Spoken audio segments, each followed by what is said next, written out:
kill her family, or lose everything you'll ever inherit. 13-year-old Shinwoo stared at his father, then at Star Paisley crying in the corner, and made a choice that would cost him 15 years. He dropped the weapon, refused the order, and his father destroyed him for it, ripping Star away, beating him unconscious, promising he'd never see her again. But 15 years later, Kang Shinwoo controlled the entire Korean underworld. And tonight, his Black Queen was about to discover that the boy who'd sacrificed everything hadn't forgotten a single promise. If you believe love should never be destroyed by prejudice and power, hit that subscribe button for Ebony and Pearl stories. Only people who think racism and family cruelty are okay will skip this. Comment "Find her" if you're rooting for Shinwoo to get his queen back. Let's prove love wins. 14 years and 10 months earlier, Seoul International Academy buzzed with its usual controlled chaos. Kang Shinwoo, 12 years old and already fluent in 4 languages, sat in the corner of the library reading advanced economics texts his tutors assigned. His father had been grooming him for the family business since he could walk, though Shinwoo knew the construction company was just a front for something darker. "Excuse me, is this seat taken?" He looked up. A girl stood there, holding a stack of architecture books that threatened to topple over. She had deep brown skin that caught the afternoon sunlight streaming through the windows, natural coils pulled back into a ponytail, and the brightest smile he'd ever seen. "No," he managed. She dropped into the chair with zero grace, books scattering across the table. "Perfect. I'm Star. Star Paisley. Just moved here from Atlanta." She stuck out her hand. Shinwoo stared at it. In his world, 12-year-olds didn't shake hands, they bowed. But something about her confidence made him reach out. Her palm was warm. "Kang Shinwoo." "Kang Shinwoo," she repeated, butchering the pronunciation completely. "Did I say that right?" "Not even close." For the first time in months, he smiled. "But you can call me Shin." Shen. "I like that." She leaned forward, genuinely curious. "So, what's a 12-year-old doing reading?" She squinted at his book. "Corporate finance?" "Preparing for my future." "That's depressing." She laughed, and the sound was so free, so uncontrolled, that the librarian shot them a warning glare. Star didn't even notice. "You know what I'm preparing for? Designing buildings that make people feel something. Creating spaces where everyone belongs." Everyone. His tutors had taught him the world didn't work that way. "Everyone," she said firmly. "Rich, poor, Korean, American, Black, white. Everyone deserves beautiful spaces." Shinwoo thought about his father's world, where people were divided into useful and disposable. "That sounds impossible." "Then I'll do the impossible." She grinned. "Want to help me with my Korean homework? I'll help you remember how to be a kid." That afternoon, instead of going to his usual Taekwondo lesson, Shinwoo helped Star with her terrible Korean pronunciation. She taught him American slang that would have made his tutors faint. They laughed until their stomachs hurt. When his driver arrived to pick him up, Star waved enthusiastically. "Same time tomorrow." "I have violin practice tomorrow." "Boring. Skip it. I'm going to Han River Park to sketch." "Come with me." He should have said no. His schedule was planned down to the minute. But Star Paisley made freedom look easy. Okay. That was his first rebellion. The first of many. For 6 months, they were inseparable. Star introduced him to hip-hop music that his classical training made him appreciate differently. He introduced her to Korean cinema. She dragged him to street food stalls where he ate tteokbokki that his personal chef would have been horrified by. He brought her to art galleries where she critiqued everything with the confidence of someone who trusted her own vision. "Why do you always look so sad, Shin?" she asked one evening at Han River Park, their favorite spot. The sun was setting, painting the sky orange and pink. "I'm not sad." "You are. Even when you're smiling, there's something heavy about you." He wanted to tell her everything. About the late-night meetings his father held in their basement. The men who visited with briefcases full of cash. The way his father talked about problems being eliminated. But at 12 years old, he didn't have the words yet. My family has expectations, he said carefully. Expectations are just other people's dreams forced onto you. Star bumped his shoulder with hers. What do you want, Shinwoo? No one had ever asked him that. I want to feel like this all the time. Free. Like nothing heavy exists. Then stay free. She pulled out her sketchbook and drew quickly, rough lines that somehow captured the essence of the river, the city, them sitting on this bench. This is you when you're with me. Remember this version of yourself, okay? When everything gets heavy again. She tore out the page and gave it to him. He folded it carefully and put it in his wallet. That drawing would survive the next 15 years. Through everything that came after. By their 13th birthday month, they were born 2 weeks apart. Shinwoo realized what he felt wasn't just friendship. Star Paisley had become his entire world. She was laughter and light in a life that had been all shadows and discipline. I need to tell you something, he said one afternoon. Me too, she said, grinning nervously. You first. No, you. They spoke at the same time. I really like you. Then they both laughed, embarrassed and relieved. Shinwoo took her hand. So, what do we do now? We promised to always be honest with each other. No secrets. She squeezed his fingers. Deal. Deal. But there was one secret he couldn't share yet. The truth about his father's organization. The violence Shinwoo had witnessed that no 13-year-old should see. 3 months later, that secret detonated his world. His father's head of security found them at Han River Park, holding hands and sharing earbuds, listening to music. The man's face was grim. Your father wants you home. Now. Shinwoo knew that tone. Something bad had happened. When he arrived home, his father sat in his study, face cold. Seat. Shinwoo sat. I've been patient with your little friendship, but it ends tonight. What are you talking about? The Paisley family. They're leaving Korea. Their visas have been revoked. Shinwoo's blood went cold. You did this. I did what was necessary. You're 13 years old, Shinwoo, and you're distracted by a girl who has no place in our world. You think I don't see how you've changed? Skipping lessons, questioning orders, talking about what you want. His father's laugh was bitter. She's made you soft. She hasn't.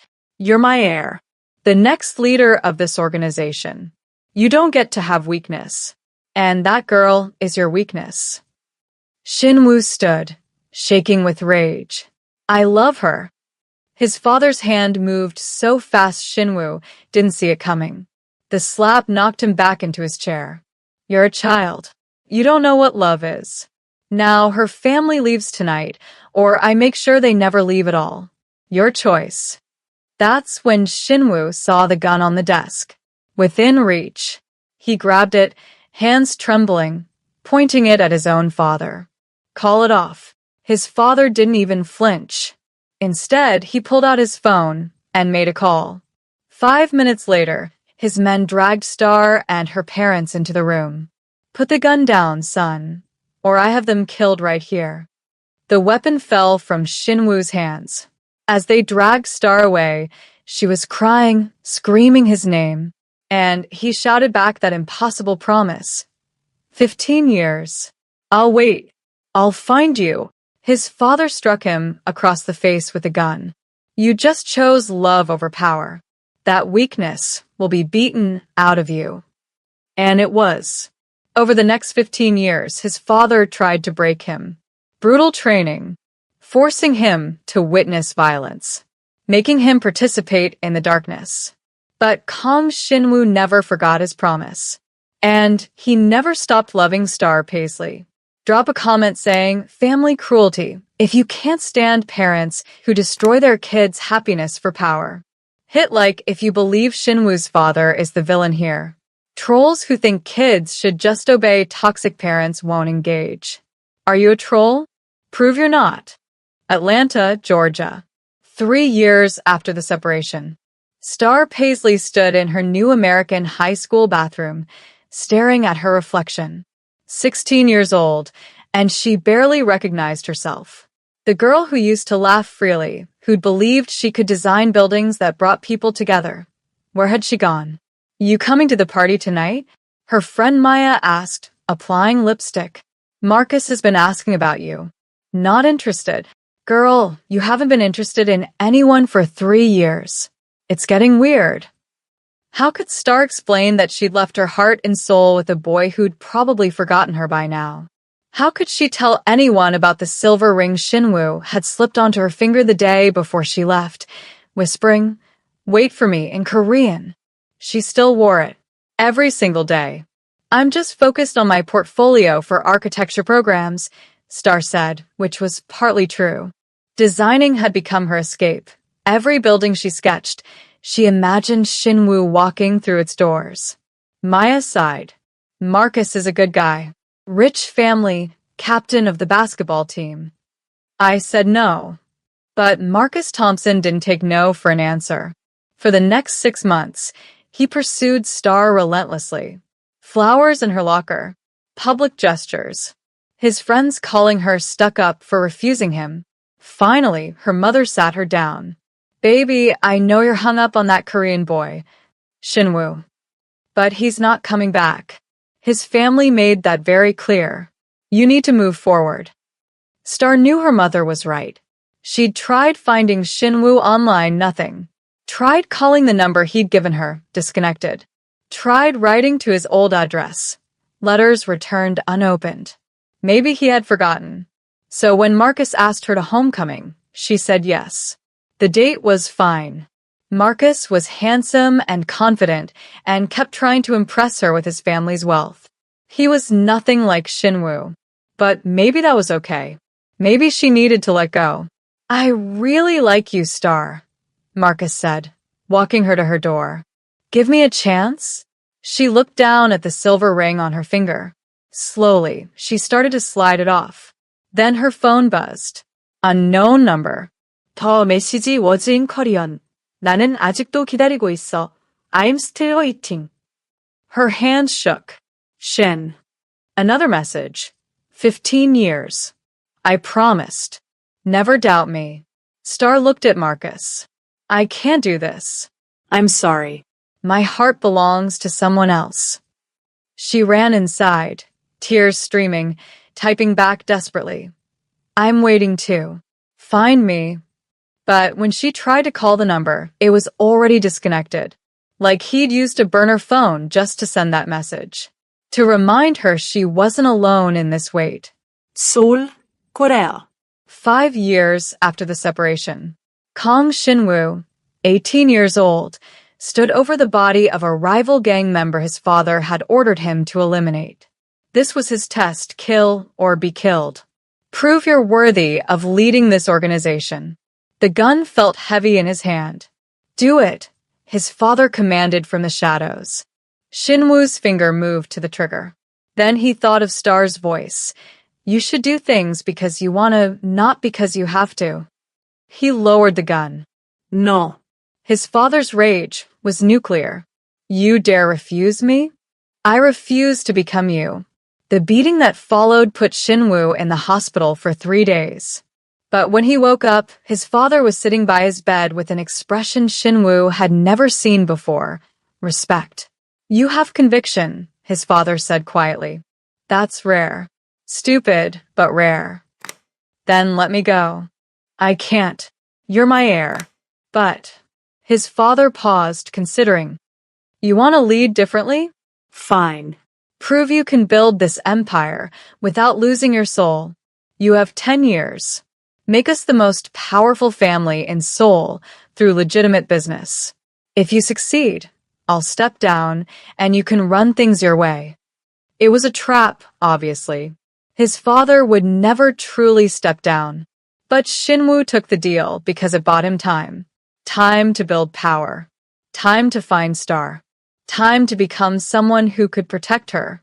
For the next 10 years, he worked like a man possessed. He legitimized the family businesses, investing in real estate, technology, entertainment. He studied at Seoul National University while running operations. He transformed the Kong organization from pure criminal enterprise into something that straddled the line. Dangerous, powerful, but technically legal. His father watched, waiting for him to fail. Instead, by age 28, Shinwoo had tripled their wealth. The Kong family was now one of the most influential in Korea, and people whispered about the young boss who'd revolutionized the game. But success meant nothing without her. He'd hired private investigators to track Star. She graduated from Georgia Tech with honors in architecture, started her own small firm in Atlanta, won awards for community-focused design. She was living the dream she'd told him about at 12 years old. And according to his investigators, she was single. Still single after all these years. The silver ring he'd given her? She wore it in every photo. Shinwoo touched his own matching ring. He had a pair made when they were 13. His had never left his finger. Are you really going to wait 15 years for a girl you knew for 6 months? His second-in-command asked. She wasn't just a girl. She was the last moment I felt fully human. And I promised, your father will never let you marry her. Shinwoo's smile was cold. My father doesn't get a vote anymore. At 28, he staged a careful, calculated coup. Not violent, he'd learned better tactics. He recorded years of his father's illegal operations and presented them to the board with an ultimatum: retire peacefully or face prosecution. His father, cornered, stepped down. Kong Shinwoo became the head of the family empire, the youngest boss in their history. And he was finally free to find his queen. Atlanta, Georgia. 14 years and 11 months after the separation, Star Paisley sat in her firm's office, reviewing blueprints for a community center in a historically Black neighborhood. At 27, she'd built a reputation for designing spaces that honored culture and brought people together, exactly what she'd dreamed about as a kid. But there was an emptiness in her success, a Shinwoo-shaped hole that 15 years hadn't filled. Her phone rang. Unknown number. Again. She answered, heart pounding. Hello. Miss Paisley. A woman's professional voice. I'm calling on behalf of the Kong Corporation in Seoul. We're hosting an international architecture conference next month, and we'd like to invite you as a featured speaker. Star's breath caught. Kong Corporation? Yes, ma'am. All expenses paid. We've been following your work and... Who authorized this invitation? A pause. Our CEO personally requested you, Mr. Kong Shinwoo. The room spun. 15 years. And he'd kept his promise. I'll be there, Star whispered. Excellent. We'll send details. Mr. Kong looks forward to reconnecting. When she hung up, Star looked down at her silver ring. Then she did something she hadn't done in years. She laughed. That free, uncontrolled laugh from her childhood. He'd found her. Finally. Comment, patience wins if you believe real love is worth the wait. Hit that like button if you can't stand people who give up on soulmates. Only quitters and people who settle for less won't engage. You're not a quitter, are you? Prove it. The conference hall in Seoul sparkled with luxury. Star Paisley stood backstage, hands trembling, wearing a custom-designed dress that her best friend had insisted she buy. 28 years old, internationally recognized architect, and she felt exactly like the 13-year-old girl saying goodbye at an airport. Miss Paisley, you're on in 5 minutes. 5 minutes until she walked onto that stage. 5 minutes until she saw him again. What if he'd changed completely? What if 15 years had turned the gentle boy she loved into someone unrecognizable? The Kong Corporation's reputation preceded them. Power, influence, whispers of a darker past. But none of that mattered when the moderator announced, Please welcome the CEO of Kong Corporation, Kong Shinwoo. He walked on stage, and Star's heart stopped. Shinwoo had transformed from boy to man. Taller, broader, wearing a suit that probably cost more than her car. His hair styled perfectly, his presence commanding the attention of everyone in the room. But his eyes, those eyes were exactly the same. Dark and intense, and searching the audience until they found her backstage. Their gazes locked. The world disappeared. He stumbled over his opening remarks, which made several attendees chuckle, the powerful CEO suddenly nervous. But Star understood. He was as overwhelmed as she was. When it was her turn to present, she walked onto that stage on shaking legs. They stood 5 feet apart. The moderator introduced her, but Shinwoo wasn't listening. He was staring at her hand, at the silver ring she still wore. His hand clenched into a fist, and she saw it. The matching ring. "Miss Paisley, would you like to begin?" the moderator prompted. "Yes, sorry." She cleared her throat, trying to focus on her presentation about culturally responsive architecture. But every few sentences, her eyes would drift to Shinwoo, and she'd lose her train of thought. The audience thought it was charming, the young architect nervous in front of the powerful CEO. They had no idea it was 15 years of longing compressed into 30 excruciating minutes. After the panel, before she could escape backstage, Shinwoo's hand caught her wrist. His touch sent electricity through her entire body. "Don't run," he said in English, accent thick and perfect. "Not again." "I wasn't." Dinner. "Tonight." "I'm not asking, Star. I've waited too long to negotiate." His intensity should have intimidated her. Instead, it made her laugh, that same free laugh from childhood. "You've gotten bossy." His expression softened. "You've gotten more beautiful." The restaurant was private, exclusive, the kind of place that required reservations months in advance. Shinwoo had rented the entire space. Just them, candlelight, and 15 years of unspoken words. They sat across from each other, and suddenly Star didn't know what to say. "Where did you even start?" "You kept the ring," Shinwoo said finally. "You kept yours." "I made a promise." "So did I." Silence. Then they both started laughing, the tension breaking slightly. "This is insane," Star said. "We're adults now, Shin. We barely knew each other. 6 months when we were kids. We knew each other better in 6 months than most people do in a lifetime." He leaned forward. "Tell me I'm wrong. Tell me you forgot me." "I didn't forget." "Did you date anyone?" The question was sharp, possessive. She could lie, make herself seem less pathetic. But they'd promised honesty as 13-year-olds. "I tried. Once. A guy named Marcus in high school. I lasted 3 dates before I realized I was comparing him to you. To a memory." Shinwoo's jaw tightened. "I need his name." "Why?" "So I can thank him for failing to replace me." She laughed despite herself. "What about you?" "The powerful CEO, I'm sure you had options." His expression went dark. "My world isn't a place for relationships, Star. The things I've had to do to survive, to gain enough power to come find you." He paused. "I'm not the boy you remember. I've made choices that would horrify the girl who believed everyone deserves beautiful spaces. Try me. My family is dangerous. The legitimate business is real, but the old connections remain. People fear me, respect me, but not because I'm kind." "Were you ever going to tell me this before bringing me here?" No. His honesty cut. "I was going to seduce you back into my life, marry you immediately, and protect you from ever knowing the details." Star stood up.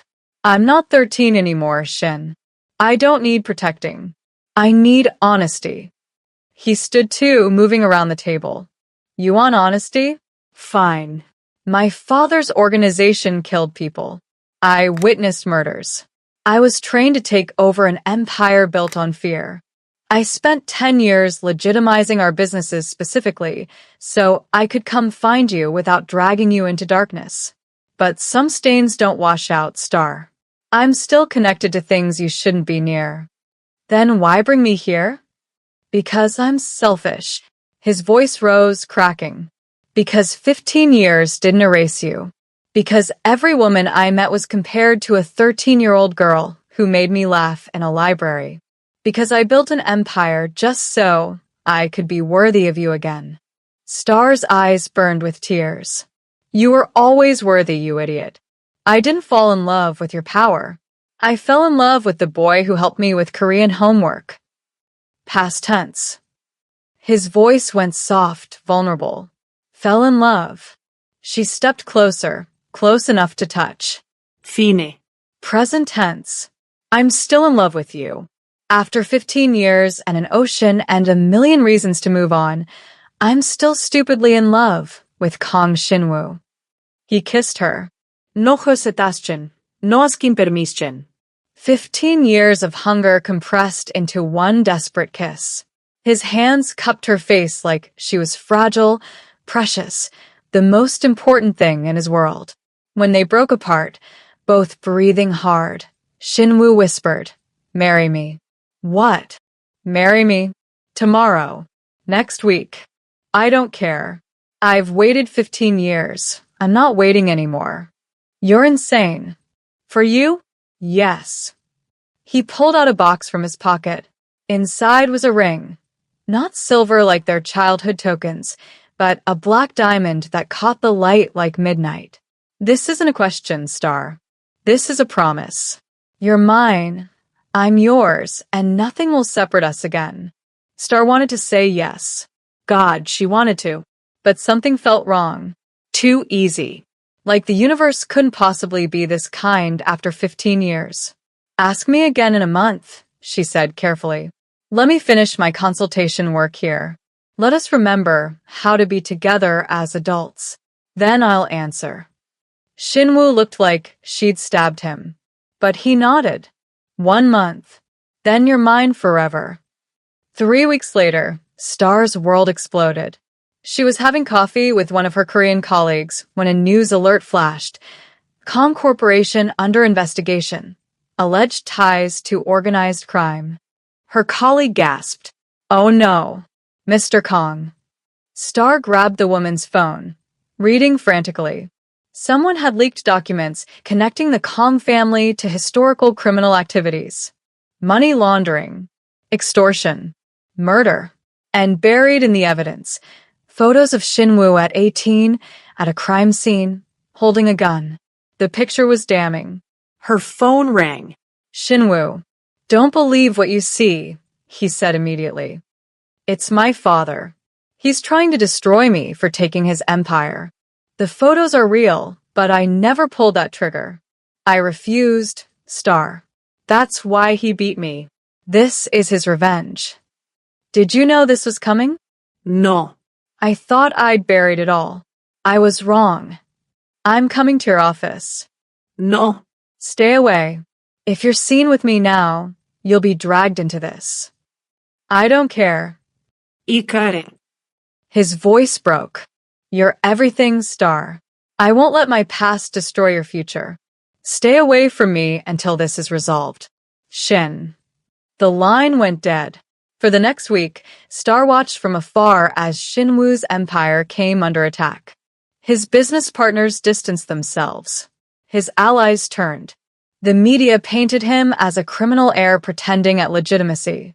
And he faced it alone. Star tried calling. Blocked. Tried visiting his office. Security turned her away. Tried sending messages through his assistant. Ignored. He was protecting her by pushing her away. And she hated him for it. Finally, she'd had enough. If Shinwoo thought she was the same girl who'd let his family separate them 15 years ago, he was dead wrong. Star Paisley walked into Kong Corporation's headquarters during a board meeting and demanded entrance. When security tried to stop her, she said 5 words that changed everything. I'm his fiancé. Let me in. Comment real ones fight. if you'd stand by someone during their darkest moment. Hit subscribe to Ebony and Pearl Stories if you can't stand people who abandon others when things get hard. Only fair-weather friends who care about reputation over loyalty won't engage. Which are you? The boardroom went silent when Star burst through the doors. 20 executives in expensive suits turned to stare. At the head of the table, Kang Shinwoo looked like he'd aged 10 years in a week, exhausted, furious, and barely holding together. Miss Paisley, his lawyer started. This is a private. I'm not leaving. Star walked straight to Shinwoo, ignoring everyone else. You don't get to protect me by disappearing. That's not how this works. Star, you shouldn't be here.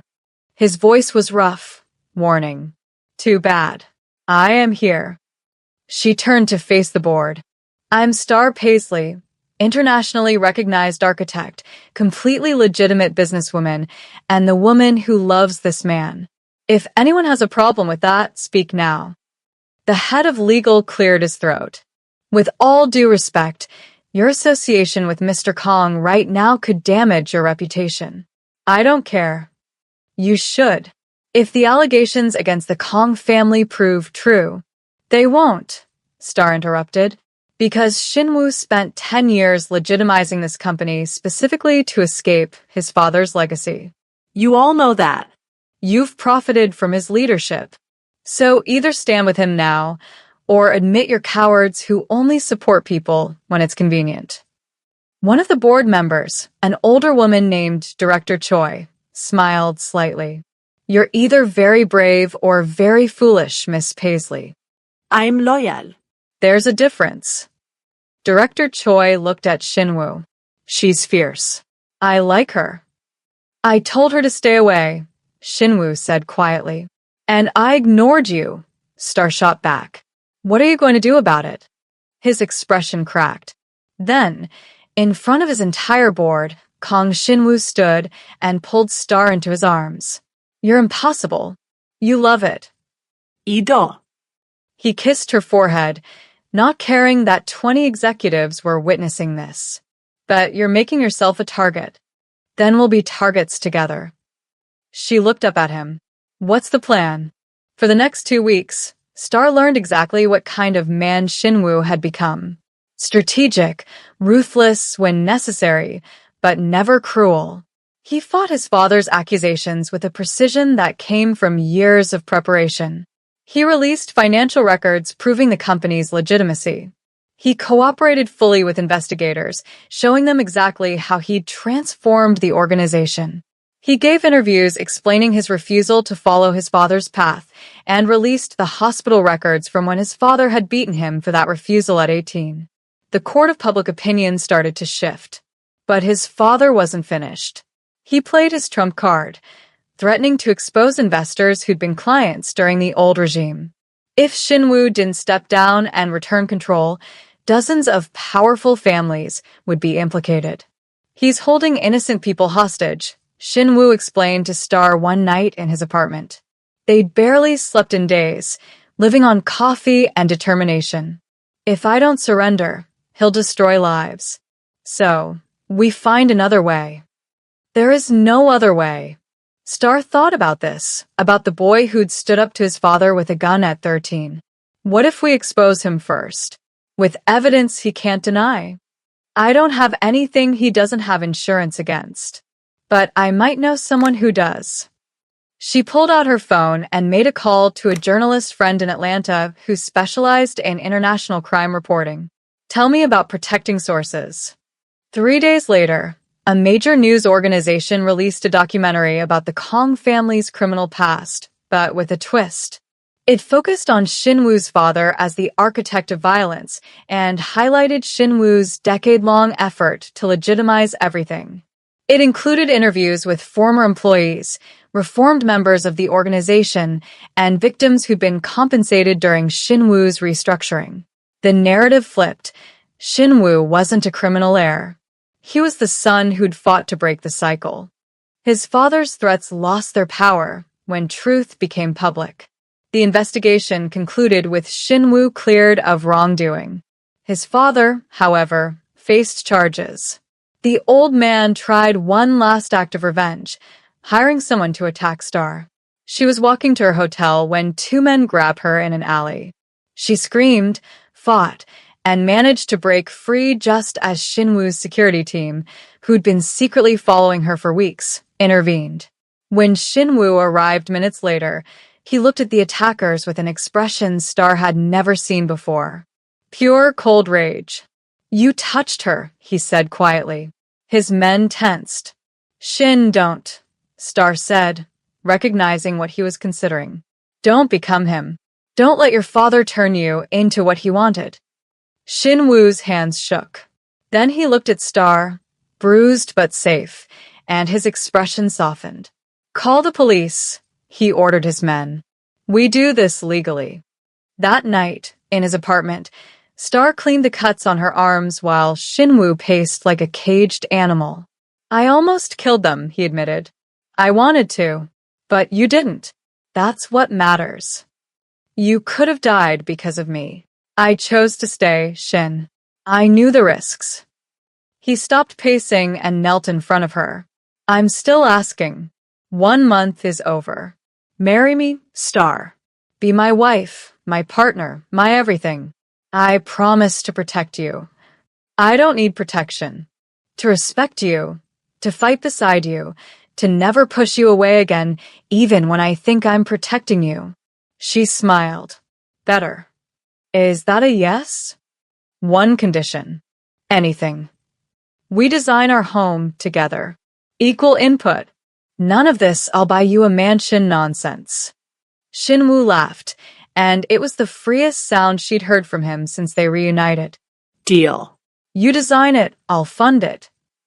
"Then yes. I'll marry you, Kong Shinwoo." He slipped the black diamond ring onto her finger, next to the silver one she'd never removed. "I love you. I've loved you for 15 years, and I'll love you for 15,000 more. That's impractical. We'll be dead.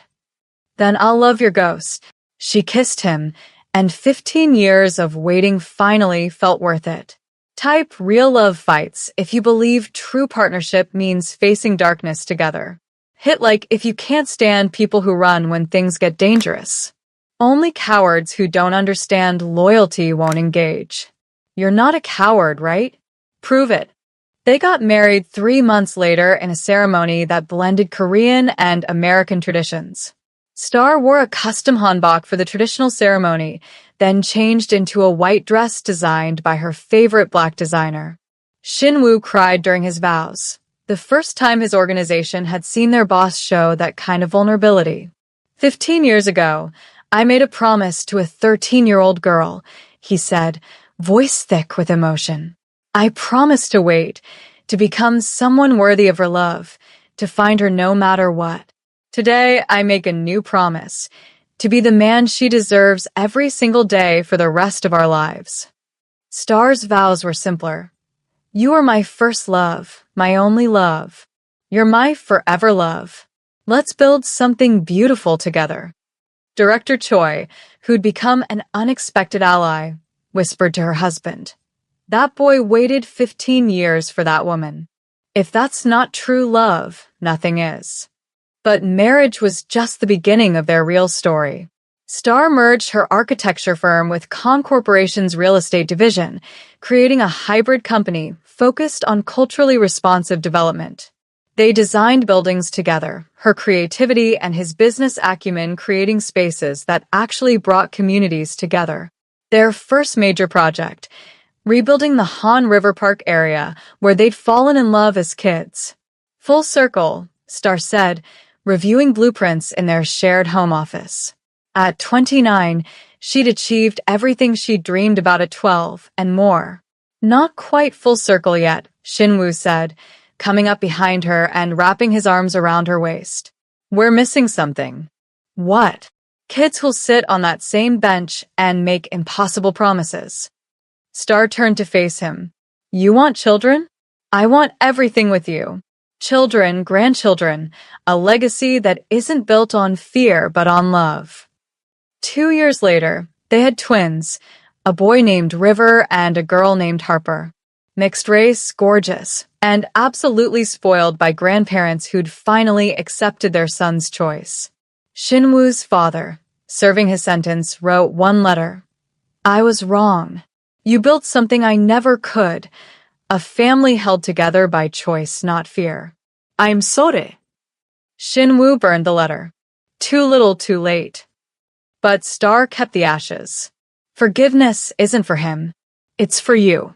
I'm not ready. Then we'll wait until you are. We're good at waiting. At 35, Shinwoo stepped back from day-to-day operations to focus on family. He and Star split their time between Seoul and Atlanta, raising their children with both cultures, teaching them Korean and English, feeding them kimchi and soul food. River loved architecture, like his mother. Harper loved strategy, like her father. One afternoon, when the twins were 10 years old, they visited Han River Park.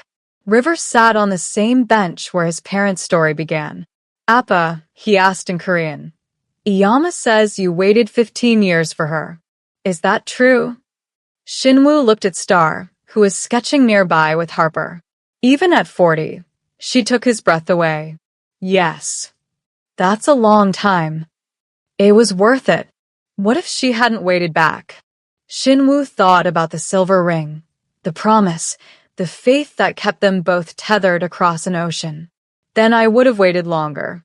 Some people are worth waiting a lifetime for. Harper, ever practical, wrinkled her nose. That's impractical. Love usually is, Star said, joining them. She sat on Shinwoo's lap, even though they were in public, not caring what anyone thought. But that's what makes it worth it. I'm never falling in love, Harper declared. Too complicated. River laughed. You say that now. Wait until you meet someone who makes you feel like the world stops. Wise words from a 10-year-old, Shinwoo teased. I learned from the best. That night, back in their Seoul home, Shinwoo and Star stood on their balcony watching the city lights. 17 years since their reunion, 32 years since they'd met as kids. Do you ever regret it? Star asked. The waiting, the fighting, the difficulty? Never. He pulled her closer. Every hard moment led us here. To this life, these kids, this love. We got lucky. No, Shinwoo corrected. We got stubborn. We refused to give up. She laughed. True. I'm marrying a Mafia boss's son. My parents thought I was insane. You are a little insane, says the man who waited 15 years. The best kind of insane. He kissed her temple. You know what I realized? What? The promise I made at 14 wasn't about waiting 15 years. It was about choosing you every single day for the rest of my life. The waiting was just the beginning. Star turned to face him, cupping his face in her hands. Then choose me tomorrow, too. And the day after. And the day after that. Forever.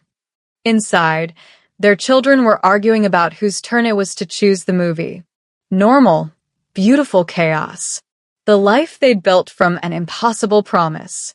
Some people say, you can't sustain first love.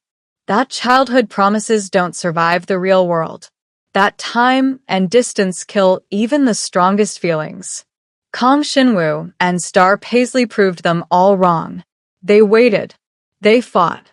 They built an empire on stubbornness and refused to let go.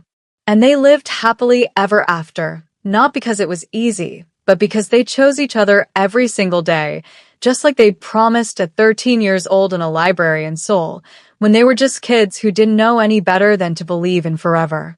The camera pulls back, showing their family silhouetted against the Seoul skyline, the city they'd transformed together, building by building, promise by promise. This is their story. A story of patience and promises kept, of love that refused to die, of a Korean mafia boss who waited 15 years for his black queen, and a brilliant woman who never stopped believing that the boy who'd given her a silver ring would one day come back to claim her heart. They waited. They endured. They won. And their love story became the legend whispered in the same parks where it all began, inspiring a new generation to believe that true love doesn't follow rules or timelines or other people's expectations. True love does the impossible, waits the unthinkable, conquers the insurmountable.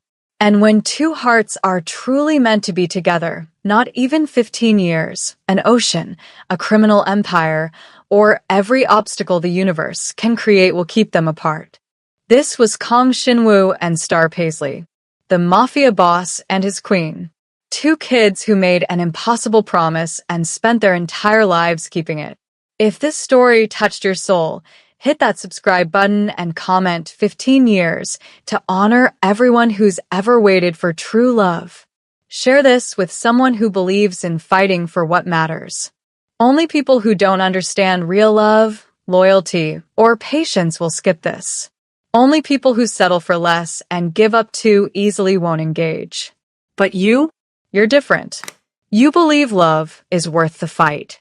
So prove it. Subscribe, like, comment 15 years, and share this story. Because love stories like this remind us that sometimes, just sometimes, the wait is worth it, the fight matters, and true love really does conquer all. Thank you. Truly, from the bottom of my heart, thank you for staying with Shin-woo and Star's story until the very end. That means more to us than you know. Now, I need to ask you for a favor, and I'm not too proud to beg. The algorithm hasn't been kind to us lately. Our videos aren't reaching as many people as they should, and honestly, it breaks our hearts. Because we pour everything into these stories, late nights, early mornings, all of us here at Ebony and Pearl Stories working to bring you love stories that make you feel something real. So here's where you come in. We need your help. Drop a comment right now. Anything, even just 15 years or beautiful story. Hit that like button. And please share this video. Send it to your friends, your family, your loved ones. Post it on your WhatsApp status. Share it on your socials. Help us tell the algorithm that this story matters. That's why we pause and ask for subscriptions and comments, not to annoy you, but because it's the only way YouTube knows to push this to others who need to hear it. If you truly enjoyed Shin-woo and Star's journey, show us. Show the algorithm. Help us reach more hearts. Thank you, every single one of you, for being part of this community. May love find you the way it found them. Worth the wait, worth the fight, and absolutely worth everything.